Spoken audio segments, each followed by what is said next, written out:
Hello and welcome to this Newham Sensory Service video, the hearing support team.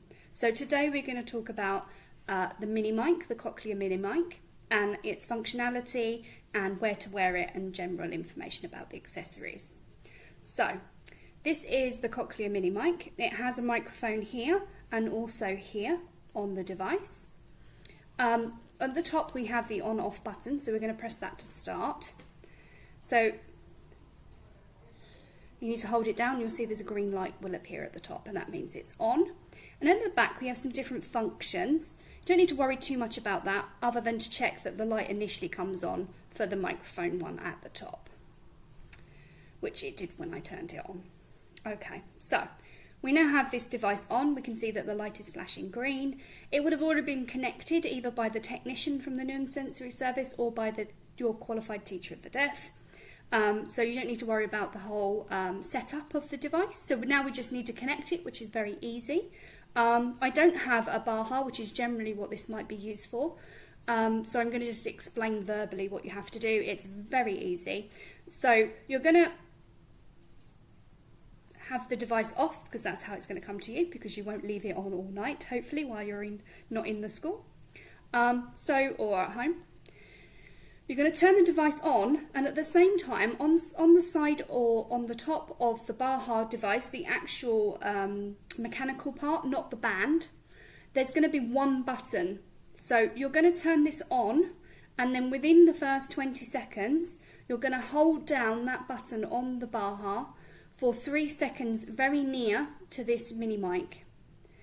Now, it might be that you're holding it up towards the person's head, so it makes it easier so you don't have to take the band off. But what will happen is either, depending on the brand of the device, the Baha will either start flashing, and that will indicate that you've paired, or you can ask the young person whether they've heard a musical tone start up, so a short melody. Now, if either of these two have taken place, that means that it is connected. If the child's too young to let you know if they've heard a melody and it doesn't have a flashing light on that device, you can always test it out by wearing it and asking the child to do a simple task that you know they're able to do. So it could be you have a red brick and a yellow brick, you know they know red and yellow. You could ask them to pick up one of those colour bricks and do so from across the room a bit further than they would normally hear you when you're talking. Or you could ask them to clap their hands.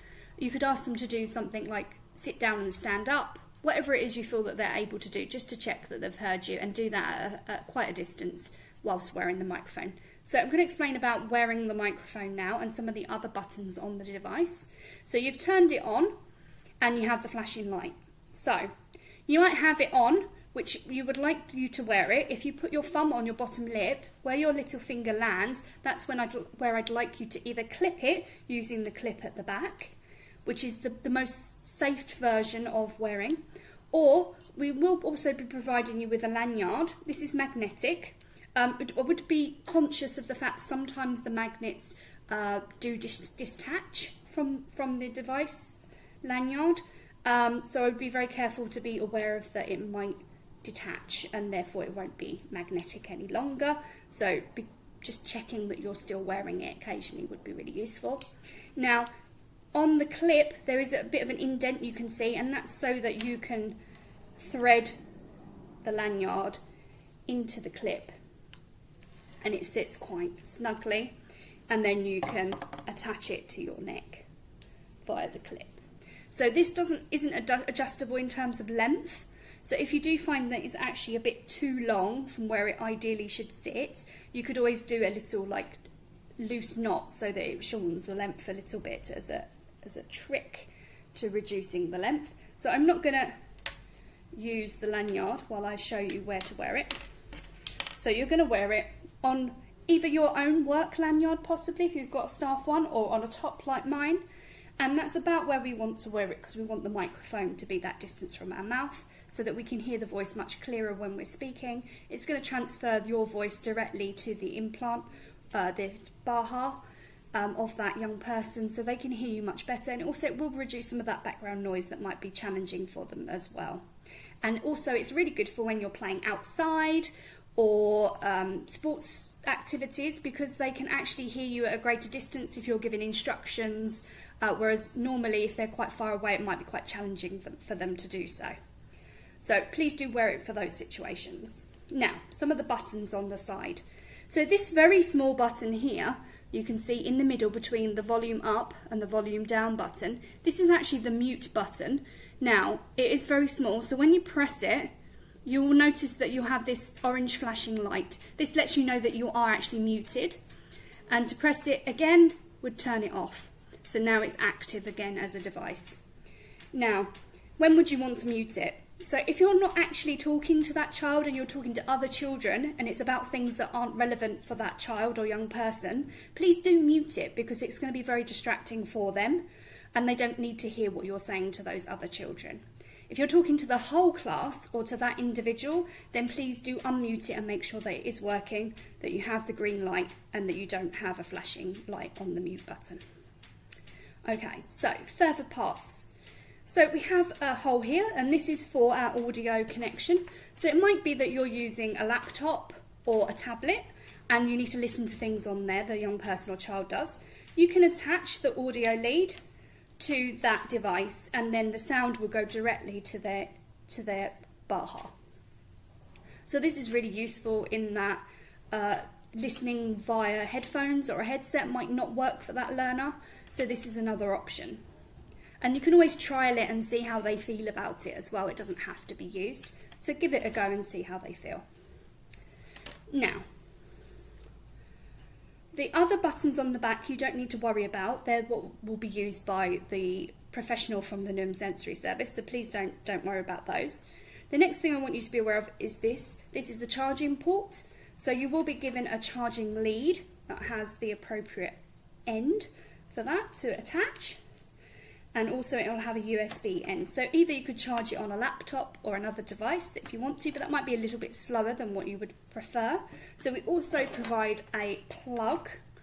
So this plug you have to make, so you just have to slide it on, and then to release there is a button that says push and you can pull it off.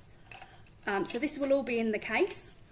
Also within the case you will also get a little pouch, so you can keep this safe inside the pouch. Please do keep it away from water or other liquids because that will damage it. It does need to be charged every day, every evening after use.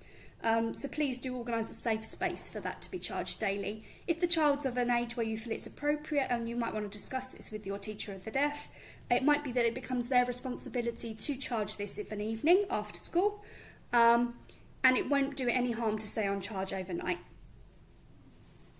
If you're having problems connecting, some of the troubleshootings might be turn it on and off again, and again with the Baha, if you could remove the battery drawer and close it again and do the process again of trying to hold it for 3 seconds while this is on and near it for that start-up tone or those flashing lights. So that would be the first option. The second option might be that the battery in the Baha, it may be a different colour to this, but it will take batteries. That might need actually replacing for it to be able to connect to these. So please do change that before you start contacting or panicking about it not connecting. Do change the battery and see if that works. And if those things don't work, please do let us know at the sensory service, and either our technician or your qualified teacher of the deaf will come and help. When we do take the batteries out of the packet, it does come with a sticky tab, so please do pull that off and let it sit for about 1 minute before we replace the one that is in the Baha. This just allows air to oxidise with the battery and it'll last much longer.